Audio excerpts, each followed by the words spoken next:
اللہ اکبر اللہ اکبر۔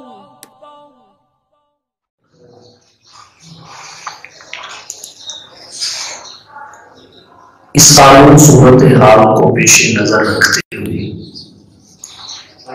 چند باتیں آپ کے سامنے رکھنا چاہتا ہوں۔ سب سے پہلی بات، حالات آتے کدھر سے ہیں، آتے کیوں ہیں، اور ان سے نکلنے کا راستہ کیا ہے۔ حالات آتے کدھر سے ہیں، آتے کیوں ہیں، اور ان سے نکلنے کا راستہ کیا ہے۔ حالات اچھے ہوں یا برے، اللہ کی طرف سے آتے ہیں۔ نمبر 2، انسان کے اپنے اعمال کی بدولت آتے ہیں۔ فرمایا وَمَا أَصَابَكُم مِّن مُّصِیبَةٍ فَبِمَا کَسَبَتْ أَیْدِیکُمْ وَیَعْفُو عَن کَثِیر۔ تمہیں جو بھی مصیبت پہنچتی ہے تمہارے اپنے اعمال اور کیے کا نتیجہ ہوتی ہے۔ اللہ کی ذات مہربان اس قدر ہے، وَیَعْفُو عَن کَثِیر، معافی بھی کثرت سے فرماتی ہے۔ اگر ہر برے عمل پہ اللہ تعالیٰ سزا دینے لگ جائیں تو پھر اس دنیا کی جو حالت ہو وہ دیکھی نہ جائے۔ تو حالات اچھے ہوں یا برے اللہ کی طرف سے آتے ہیں۔ نمبر 2، انسان کے ذاتی اعمال کا نتیجہ ہوتے ہیں۔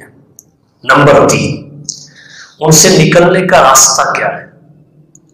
قرآن و سنت کا مطالعہ بتاتا ہے ان سے نکلنے کا راستہ رجوع اور انابت اللہ ہے۔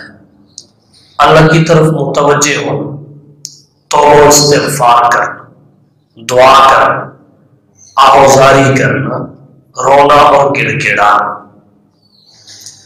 جو آج امت چھوڑ چکی ہے۔ اسی وجہ سے مسائل میں مبتلا اور گرفتار ہے۔ قرآن کریم میں اللہ تعالیٰ نے حضرت یونس علیہ السلام کی قوم کا واقعہ ذکر کر کے انسانیت کو غور و فکر کی دعوت دی۔ حضرت یونس علیہ السلام کی قوم پر عذاب نہیں آیا تھا، عذاب کے آثار ظاہر ہوئے تھے۔ بادل آ گئے، کالی گھٹاؤں نے فضائے آسمانی کو گھیر لیا۔ قوم سمجھ گئی کہ یہ اللہ کے عذاب کے آثار ہیں، فوراً اکٹھی ہوئی اور جمع ہو کر اللہ کے سامنے روئی، گڑ گڑائی، آہوزاری کی، جس کے نتیجے میں اللہ تعالیٰ نے ان سے عذاب کو ٹال دیا۔ سب سے بڑا عذاب جو اللہ نے ٹالا انسانیت سے، وہ حضرت یونس کی قوم سے ٹالا گیا۔ اگر اللہ انابت کی وجہ سے، رجوع اللہ کی وجہ سے، آہوزاری کی وجہ سے، توبہ استغفار اور معافی کی وجہ سے ایسا عذاب ٹال دیتے ہیں جو نام و نشان مٹانے والا ہو، تو یہ امراض اور یہ حالات کچھ بھی نہیں ہے، بشرطے کہ رجوع اللہ اور انابت اللہ، توبہ و استغفار کا راستہ اختیار کیا جائے۔ ان حالات سے ہم اسی راستے سے نکل سکتے ہیں اور کوئی راستہ نہیں ہے، باقی احتیاطی تدابیر کا انکار نہیں ہے۔ ایک بات یہاں اور عرض کرتا ہوں، اللہ تعالیٰ نے اس امت کو امت متوسط بنایا ہے، درمیانی امت۔ کذالک جعلناکم امۃ وسطا لتکونوا شہداء علی الناس۔ حضور صلی اللہ علیہ وسلم نے فرمایا خیر الامور اوسطها، بہترین کام وہ ہے جو معتدل ہو، متوازن۔ اعتدال اور توازن کا تقاضا اس صورتحال میں کیا ہے؟ اس موجودہ صورتحال میں اعتدال اور توازن کا تقاضا یہ ہے نہ احتیاطی تدابیر کو چھوڑا جائے اور نہ اللہ کی ذات سے امید اور یقین کو چھوڑا جائے، اس کے درمیان کیونکہ یہ پہلی بیماری نہیں ہے، پہلا مرض نہیں ہے جو دنیا میں آیا ہو۔ اس سے پہلے اس سے بڑے بڑے امراض، اس سے بڑی بڑی بیماریاں آئیں، ان کے نام مختلف ہو سکتے ہیں مگر وہ یقیناً اس سے بڑی ہوگی۔ طاعون کا مرض کتنا بڑا تھا، جناب نبی کریم صلی اللہ علیہ وسلم کے ہزاروں صحابہ طاعون کے مرض میں اس دنیا سے رخصت ہوئے۔ میں اردن کے سفر پہ تھا، وہاں ایک قبرستان میں ہم گئے، ہمیں بتایا گیا اس قبرستان میں ہزاروں صحابہ کرام مدفون ہیں جو طاعون کے مرض میں اس دنیا سے رخصت ہوئے۔ کتنا بڑا مرض تھا۔ تو یہ پہلی بیماری اور وائرس نہیں ہے، اس سے پہلے بھی بیماریاں اور امراض آتے تھے، آئے ہیں، این ممکن ہے اس کے بعد بھی آتے رہیں۔ تو ہمیں کیا کرنا چاہیے؟ ہمیں اعتدال اور توازن کا دامن پکڑنا چاہیے، افراط و تفریط نہیں۔ جیسا کہ کرونا وائرس کے حوالہ سے اس وقت انسانیت افراط و تفریط کا شکار ہو چکی، کوئی اس حد پہ کھڑا ہے، کوئی اس حد پہ کھڑا ہے۔ ایک کا کہنا یہ ہے کہ سب کچھ احتیاطی تدبیر ہے، مسجد میں بھی نہ جاؤ، جمعہ بھی نہ پڑھو، نماز بھی نہ پڑھو، کسی سے میل جول بھی نہ کرو، یہ ایک حد اور کنارہ ہے۔ اور دوسری حد اور کنارہ کیا ہے؟ کچھ لوگ ہیں وہ کہتے ہیں کوئی شے بھی کچھ نہیں ہے، یہ احتیاطی تدبیر بھی ضروری نہیں ہے۔ تو یہ دو حدیں ہیں، راہ اعتدال ان دونوں کے درمیان میں ہے، توازن ان کے درمیان میں ہے، اور اسے اختیار کرنے کا ایسے حالات میں اللہ کے رسول صلی اللہ علیہ وسلم نے درس دیا ہے، تلقین کی ہے۔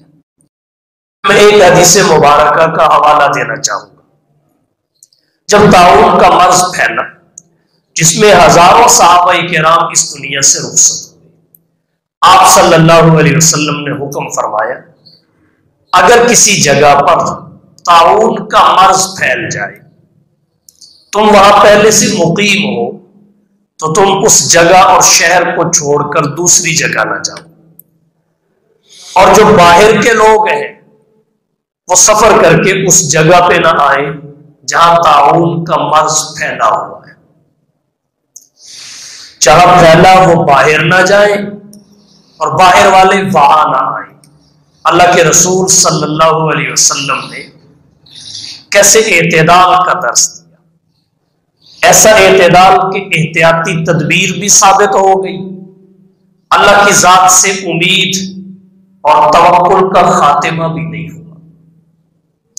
فرمایا جہاں مرض پھیلے وہاں کے لوگ باہر نہ جائیں، یہ احتیاطی تدبیر ہے۔ وہاں کے لوگ، ہاں یہ توکل ہے، یہ اللہ کی ذات پر بھروسہ ہے، وہ باہر نہ جائیں، باہر جا کے وہ بیماری سے بچ نہیں سکتے۔ یہ توکل ہے، بھروسہ ہے، یقین اور اعتماد ہے کہ اگر اللہ نے اسی میں موت لکھی ہے تو تمہارا باہر جانا بچا نہیں سکتا۔ تو یہ اللہ کے نبی نے توکل کا، یقین اور اعتماد کا درس دیا کہ جہاں طاعون کا مرض پھیل جائے وہاں سے باہر نہ جاؤ، اور دوسرے جو باہر والے ہیں انہیں فرمایا تم یہاں نہ آؤ، یہ احتیاطی تدبیر ہے۔ تو توکل، اللہ کی ذات پہ بھروسہ، یقین اور اعتماد یہ بھی ضروری ہے، اس کے ساتھ ساتھ احتیاطی تدبیر بھی ضروری ہے، دونوں کو ساتھ لے کے چلنا ہے۔ اور اگر ہم ایک چیز کو تھام لیں کہ احتیاطی تدابیر ہی اختیار کرنی ہے تو احتیاطی تدبیر سے موت کو نہیں ٹالا جا سکتا، احتیاطی تدابیر موت سے نہیں بچا سکتی۔ اگر موت اسی مرض میں لکھی ہے تو پھر جتنی بھی احتیاطی تدابیر کر لی جائیں بچاؤ نہیں ہو سکتا۔ اور اگر اللہ کے حکموں کو چھوڑ دیا گیا، نماز پڑھنا چھوڑ دی، جمعہ پڑھنا ترک کر دیا، تو اس کی وجہ سے جو وبال آئے گا وہ ناقابل برداشت ہوگا۔ اس وجہ سے احتیاطی تدابیر ضرور اختیار کریں، لیکن اللہ کی ذات پہ یقین اور بھروسے کا تعلق بھی مضبوط کریں۔ زیادہ سے زیادہ موت آ جائے گی، اور حضور صلی اللہ علیہ وسلم نے فرمایا اگر طاعون کے مرض میں کوئی شخص مر گیا، اللہ تعالیٰ اسے درجہ شہادت پہ فائز کریں گے۔ یہ بھی ایک عمومی مرض ہے، اگر اس میں بھی کوئی دنیا سے چلا جاتا ہے تو امید ہے اللہ اسے بھی شہادت کے درجے پہ فائز کریں گے۔ حضور صلی اللہ علیہ وسلم نے طاعون کے حوالہ سے اپنی امت کی جو رہنمائی فرمائی، وہ رہنمائی کیا ہے؟ وہ توکل اور جہالت کے درمیان آپ نے لکیر کھینچی ہے۔ توکل اور جہالت کے درمیان وہ کیا ہے؟ آپ صلی اللہ علیہ وسلم نے خوف اور احتیاط کے درمیان ایک لکیر کھینچی ہے۔ خوف اور احتیاط میں فرق کیا ہے۔ مرض سے انکار نہیں ہے، وائرس سے انکار نہیں ہے، یہ ہے، لیکن اس کو ہم اتنا اپنے سر چڑھا لیں کہ اس مرض کا اتنا نقصان نہ ہو، اس کی وجہ سے جو امراض پیدا ہو ان کا نقصان اس سے بھی کہیں بڑھ کے ہو۔ تو ہماری کیفیت اور صورتحال اس وقت اسی قسم کی ہے۔ ہم نے اپنے آپ کو اس قدر خوف میں مبتلا کر لیا، وہم اور ڈپریشن میں مبتلا کر لیا کہ شاید اس وائرس کا وہ نقصان نہ ہو۔ اس کی وجہ سے جو ڈپریشن، خوف، وہم کے اندر ہمارے لوگ مبتلا ہو گئے، اس کا نقصان ہے۔ تو ایک مرض کو اس حد تک سوار کر لیا کہ آگے بہت سارے امراض پیدا ہونے کا خطرہ ہے، بہت سارے امراض کے پیدا ہونے کا خدشہ ہے۔ تو احتیاطی تدابیر ضرور اختیار کریں، مگر اللہ کے جو احکامات ہیں ان کو کبھی بھی ترک نہ کریں۔ اب آج لگ ایسے رہا ہے بہت سارے لوگ اس وجہ سے جمعہ پڑھنے نہیں آ رہے کہ وہاں اجتماع ہوگا، نہ جانے کیا ہوگا۔ حضور صلی اللہ علیہ وسلم کے زمانہ حیات میں جب کوئی مصیبت آتی تھی آپ کا طرز عمل کیا ہوتا تھا؟ سورج گرہن لگا، آپ نے مسجد کا رخ کیا۔ چاند گرہن لگا، آپ نے مسجد کا رخ کیا۔ طوفانی بارشیں اور آندھی آئی، آپ نے تب مسجد کا رخ کیا۔ کوئی اور ناگہانی آفت آئی، تب آپ نے مسجد کا رخ کیا۔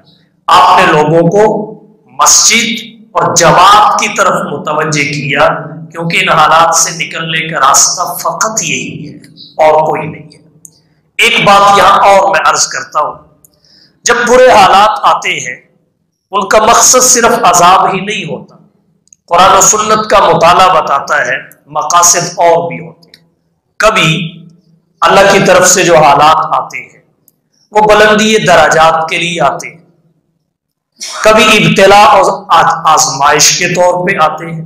وَلَنَبْلُوَنَّكُمْ بِشَيْءٍ مِّنَ الْخَوْفِ وَالْجُوعِ وَنَقْصٍ مِّنَ الْأَمْوَالِ وَالْأَنفُسِ وَالثَّمَرَاتِ وَبَشِّرِ الصَّابِرِينَ۔ لیکن بشارت اسی کو ہے جو صبر کرے۔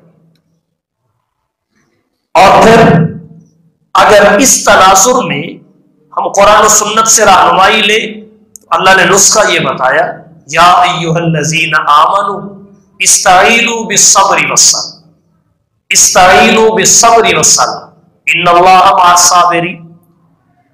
تو حالات کبھی آتے ہیں رفع درجات کے لیے، کبھی آتے ہیں ابتلا اور آزمائش کے لیے، کبھی آتے ہیں تنبیہ اور وارننگ کے لیے، جیسا کہ اللہ نے قرآن کریم میں فرمایا اخذناہم بالبأس والضراء لعلہم یتضرعون، اخذناہم بالعذاب لعلہم یرجعون۔ یہ تنبیہ اور وارننگ ہوتی ہے اللہ کی طرف سے کہ اپنی راہ تبدیل کر، اپنے اعمال پہ نظر ثانی کر، اپنے شب و روز بدل۔ اور کبھی عذاب کے طور پہ حالات آتے ہیں۔ اب سوال یہ ہے، بڑی جو وجوہات ہیں یا بڑے جو مقاصد ہیں وہ دو ہیں، تنبیہ اور وارننگ کے لیے، عذاب کے لیے۔ اللہ حالات بھیجتے ہیں. پتہ کیسے چلے گا یہ حالات تنبیہ اور وارننگ کے لیے ہیں یا عذاب الہی کے لیے؟ فَكَيْفَ كَانَ عَذَابِي وَنُذُرِ دونوں قرآن کریم سے ثابت ہے. مفسرین کرام فرماتے ہیں اگر اللہ کی طرف سے برے حالات آئیں اور انسان کو اصلاح احوال کی توفیق مل جائے، برے احوال آئے، اصلاح احوال کی توفیق مل گئی، برے حالات آئے، اعمال درست کرنے کا موقع مل گیا، شب و روز سنور گئے، اعمال بہتر ہو گئے، رجوع اور انابت اللہ کے راستے پہ چل نکلا، توبہ اور استغفار کے مسلح پہ آ کھڑا ہوا، دعا کے لیے دامن پھیلانے اور ہاتھ اٹھانے کی توفیق نصیب ہو گئی، تو سمجھ لو حالات تنبیہ اور وارننگ کے لیے آئے ہیں. اور اگر حالات بھی آئے اعمال پھر بھی درست نہ ہو، رجوع اللہ اور انابت اللہ کا راستہ پکڑے، تو سمجھو وہ اللہ کا عذاب ہے. تو اب ہم میں سے ہر ایک اپنا احتساب کر سکتا ہے کہ ہماری کیفیات کیا ہے. اور پھر ایسا بھی ہوتا ہے حالت ایک ہی ہوتی ہے، کسی کے لیے ابتلا ہوتی ہے، کسی کے لیے رفع درجات کا سبب ہوتی ہے، کسی کے لیے تنبیہ اور وارننگ ہوتی ہے، کسی کے لیے عذاب ہوتی ہے، حالت ایک ہی ہوتی ہے. ایسا بھی ہو سکتا ہے کہ جنہوں نے اللہ کے حکم کو توڑا، یا ایھا الناس کلوا مما فی الارض حلالا طیبا، حلال اور طیب نہیں کھایا، سور کھاتے رہے، بلیاں کھاتے رہے، کتے کھاتے رہے، ان کے لیے عذاب بھی ہو سکتا ہے. اور جنہوں نے اللہ کے اس حکم کو فالو کیا ان کے لیے تنبیہ بھی ہو سکتی ہے کہ دیکھ لو تم بڑے متاثر ہوتے تھے. تو ایک حالت کئی جہتوں پہ مشتمل ہو سکتی ہے، اس کے کئی زاویے ہو سکتے ہیں، اس کی کئی سمتیں ہو سکتی ہیں. رفع درجات کا سبب ابتلا اور آزمائش، تنبیہ اور وارننگ، عذاب الہی. تو بہرحال تنبیہ ہے یا عذاب، انسان اپنے اعمال کو دیکھ کے اندازہ کرتا ہے. اگر تو میرے اندر تبدیلی آ گئی، میں توبہ استغفار کے راستے پہ چل نکلا، رجوع اللہ اور انابت اللہ کے راستے پہ چل نکلا، پھر تو تنبیہ اور وارننگ ہے. اور اگر ایسا نہیں ہے تو یہ عذاب الہی کی شکل ہے، تو یہ محاسبہ آپ نے خود کرنا ہے. باقی ہمیں کرنا کیا چاہیے اس صورتحال میں؟ ایک تو یہ ہے اعتدال اور توازن کو قائم رکھنا ہے. اعتدال اور توازن، نہ احتیاطی تدابیر کو ترک کرے اور نہ اللہ کی ذات سے یقین اور اعتماد کو ختم کرے. احتیاطی تدابیر بھی اختیار کریں، اس کے سامنے آہوزاری، دعا، التجا اور رجوع کا راستہ بھی اپنائیں. ایک تو یہ ہے. نمبر 2، ہم اپنے اعمال کو درست کرتے ہوئے مسنون دعاؤں کا اہتمام کریں. اور آج کل جو دعائیں بتائی جا رہی ہیں ان میں جن دعاؤں کو علماء کی زیادہ تائید حاصل ہے وہ یہ ہے، اول آخر درود شریف کے ساتھ آپ 3 دفعہ سورہ فاتحہ پڑھ لیں، 3 دفعہ سورہ اخلاص پڑھ لیں، اور 313 دفعہ حسبنا اللہ و نعم الوکیل، نعم المولا و نعم النصیر پڑھ لیں. دم کر لیں اپنے آپ پہ، پانی پہ، اپنے گھر بار پہ. انشاءاللہ العزیز اللہ تعالیٰ آپ کو ہر وائرس سے محفوظ رکھیں گے، ہر وائرس سے. ایک کام اور ہمارے کرنے کا ہے کہ ہم انسانیت کی صحیح رہنمائی کریں، خاص طور پر اس موقع پر. انسانیت کی صحیح رہنمائی، یہ کوئی رہنمائی نہیں ہے مسجد میں نہ جاؤ، میل جول چھوڑ دو، یہ صحیح رہنمائی نہیں ہے. احتیاطی تدابیر اختیار کرنے کا درس ضرور دیں، مگر اس ذات کے حکموں سے دور نہ کریں جس ذات کے رحم اور ترس نے ہمیں اس وائرس سے بچا دیا. اور پھر ہمارے پاس نوجوان سوشل میڈیا کو بڑا غلط استعمال کرتے ہیں. وہ کہتے ہیں یہ ہے ہی کچھ نہیں. بھئی ہے تو صحیح. کیسے آیا، کس نے بنایا، یہ سب الگ باتیں، سیپریٹ ایشو ہے تو صحیح، اس سے انکار نہیں ہے. تو یہ بھی کہ ہے ہی کچھ نہیں، ایسی بات نہیں، یہ بھی درست نہیں. اور بعض لوگوں کا یہ کہنا یہ بھی درست نہیں ہے بھی. اور ہم نے احتیاط کہاں تک کرنی ہے؟ شریعت کے احکامات کو سب سے پہلے پیش نظر رکھنا ہے. تو یہ جو کہا جاتا ہے ہی کچھ نہیں سوشل میڈیا پہ، یہ بھی لوگوں کے ساتھ ظلم ہے اور ان کو نقصان میں مبتلا کرنے والی بات ہے. ایک کام ہمیں اور کرنا چاہیے اس حوالہ سے، جو حکومتی ہدایات آ رہی ہیں ان کو پس پشت نہیں ڈالنا چاہیے. ان ہدایات کو جہاں تک ممکن ہو ان پہ عمل کرنا چاہیے. اور اس کے ساتھ ساتھ ایک بات اور عرض کرنا چاہوں گا، وہ یہ کہ اس وقت ہمیں اپنی مرضی ختم کر کے اللہ اور اس کے رسول کی مرضی کو تھامنا چاہیے. ہم نہ صرف اس مصیبت سے، ہر مصیبت سے نکل سکتے ہیں. جب ہم نے بے احتیاطی اس حد تک کی کہ میرا جسم میری مرضی، جب کشمیریوں کو بند کر دیا گیا، مہینے ہو گئے، پردے کا اس حد تک مذاق اڑایا گیا کہ چہروں سے نوچ لیا گیا، نقاب اتار دیے گئے، تو پھر اللہ کی لاٹھی بے آواز ہے، وہ سارے کام کروا دیتی ہے. اب جو ماسک چڑھا کے پھر رہے ہو وہ خوبصورت لگتا ہے یا نقاب خوبصورت لگتا تھا؟ اب حلال چیزیں کھانے سے بھی بچ رہے ہو، اگر حرام چھوڑ دیتے تو حلال تو کھاتے رہتے. اب انڈیا کی فوج میں وائرس پھیل رہا ہے، فوج استعفے دے رہی ہے اور مودی لوگوں کو گھروں میں بند کر رہا ہے. اگر کشمیریوں کے ساتھ انصاف کیا ہوتا، ان کو زندگی کے حق دیے ہوتے، ان کے انسانی حقوق تلف اور غصب نہ کیے جاتے، تو شاید اللہ تعالیٰ اس مصیبت سے بچا ہی لیتے. اس وجہ سے ہمیں اپنی مرضی ختم کرنی پڑے گی. اب جو میرا جسم میری مرضی ننگے ہو کے باہر آئے تھے، اب وہ بوریاں پہن کے پھر رہے ہیں اور نہ جانے آگے کیا ہوتا ہے. تو یہ نعرہ ہی غلط ہے، میرا جسم میری مرضی. اگر جسم تیرا ہے تو پھر تیرا رنگ کالا کیوں ہے؟ اگر تیرا ہے اور تیری مرضی چلنی ہے، تیرا قد چھوٹا کیوں؟ اگر تیرا ہے تیری مرضی چلنی ہے تو بھینگی اور کانی کیوں ہے؟ تو اپنی جوانی کو قائم رکھتے ہوئے بڑھاپے کو روک کیوں نہیں سکتے؟ تو نہ جسم ہمارا ہے نہ مرضی ہماری ہے. جسم بھی اللہ کا ہے، مرضی بھی اللہ کی ہے.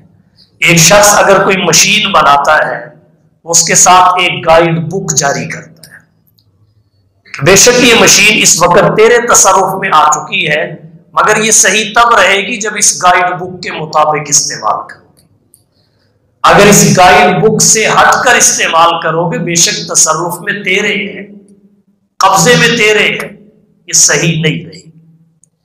تو اللہ نے تصرف کا، استعمال کا اختیار ہمیں دیا ہے، مگر ساتھ قرآن کی صورت میں ایک گائیڈ بک دی ہے کہ اسے استعمال کیسے کرنا ہے.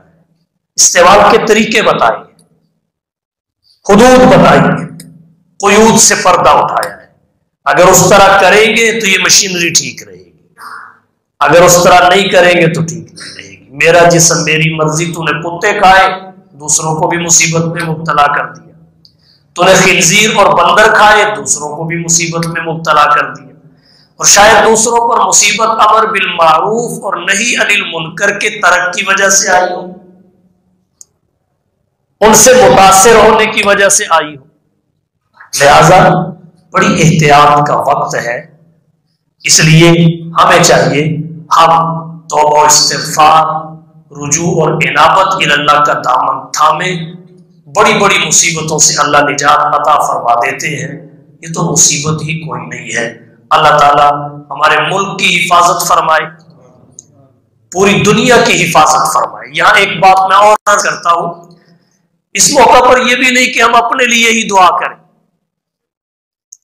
یا فقط مسلمانوں کے لیے دعا کریں، انسانیت کے لیے دعا کریں، پوری انسانیت کے لیے، اپنے پرائے کا فرق کیے بغیر، کہ اللہ اپنے غضب، اپنی ناراضگی اور اپنے غصے سے فقط ہمیں یا امت مسلمہ کو نہیں، پوری انسانیت کو محفوظ فرمائے، پوری انسانیت کو صدقہ بھی کرے، خیرات کرے، خرچ کرے۔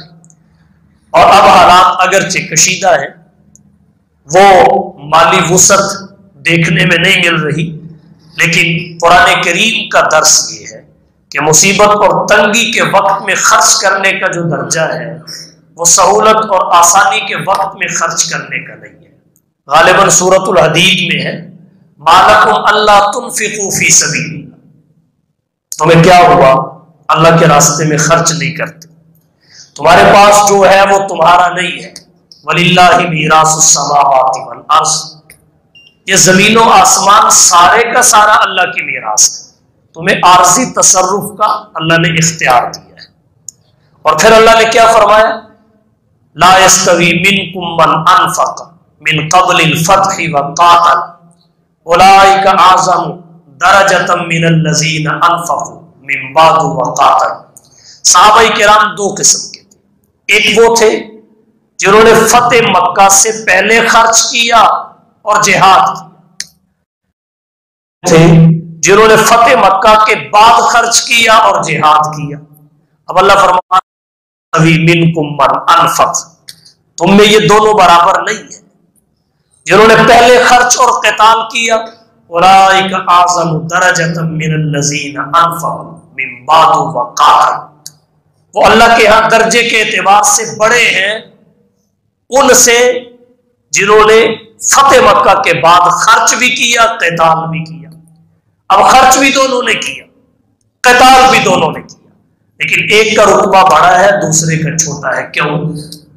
اس لیے جن کا بڑا ہے انہوں نے اس وقت خرچ کیا جب مال وافر نہیں تھا، اس وقت لڑائی کی جب نفوس تھوڑے تھے، اس لیے ان کا رتبہ بڑا ہے، اعظم درجۃ عند اللہ ہے۔ اور دوسرے وہ ہیں جنہوں نے خرچ بھی کیا، قتال بھی کیا، فتوحات اور جنگوں میں حصہ لیا، مگر بعد میں جب مال بڑھ چکا تھا تو ان کا وہ درجہ نہیں ہے۔ باقی کل وعد اللہ الحسنى، اللہ نے جنت کا وعدہ سب سے کیا ہے، خرچ کرنے والے کو، جہاد کرنے والے کو اللہ جنت دے گی، دونوں صحابہ کو جنت ملے گی، لیکن جنت ہر ایک کی درجے کے اعتبار سے مختلف اور متفاوت ہوگی۔ جس طرح یہاں ایک ڈپارٹمنٹ میں کئی افراد ہوتے ہیں، پولیس کے محکمہ میں آپ لے لیں، کانسٹیبل سے لے کر DIG تک، فرد سب ایک محکمہ اور ڈپارٹمنٹ کے ہیں، مگر درجے سب کے مختلف اور متفاوت ہیں۔ متفاوت مراعات مختلف، سہولیات مختلف، تنخواہیں مختلف، آسائشیں اور رہائشیں مختلف، محکمہ سب کا ایک ہے۔ واپڈا ٹاؤن میں جتنے رہنے والے ہیں، ٹاؤن اور سوسائٹی ایک ہے، مگر اندر کے حالات مختلف ہیں۔ تو جنت بھی ہی ہوگی، سوسائٹی ایک ہوگی، ڈپارٹمنٹ ایک ہوگا، مگر اندر رہنے والوں کے حالات بقدر آباد ہوں گے۔ حالات میٹھا بقدر گڑ ہوگا، جتنا گڑ لے کے جائیں گے اتنا میٹھا پی لیں گے، جتنی کرنسی لے کے جائیں گے اور آخرت کی کرنسی نیکی ہے اتنی سہولت آخرت میں حاصل کر لیں گے۔ تو اس لیے تنگی کے اوقات میں اللہ کے راستے میں خرچ کرنا نہ چھوڑیں، اس وقت تھوڑے خرچ کا بھی بڑا اجر ہے۔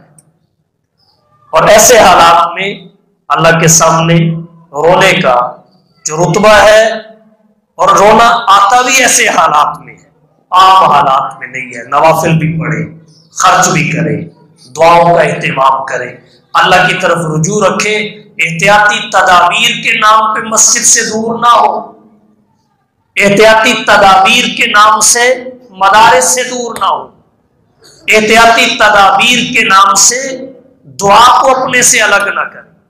اس جبین نیاز کا تقدس اللہ کے دربار میں پامال ہوتا رہے، اس میں ہماری حفاظت بھی ہے، ہماری بقا بھی ہے۔ کاش انسانیت راہ نجات سمجھے۔ حالات آتے بھی اللہ کی طرف سے ہیں، جائے بھی گے بھی اللہ کے حکم سے، آتے ہمارے اعمال کی وجہ سے ہیں، ان سے نکلنے کا راستہ ایک ہے، وہ ہے رجوع اور انابت اللہ۔ اللہ تعالیٰ پوری انسانیت کو سمجھ عطا فرمائے۔ وآخر دعوانا ان الحمد للہ۔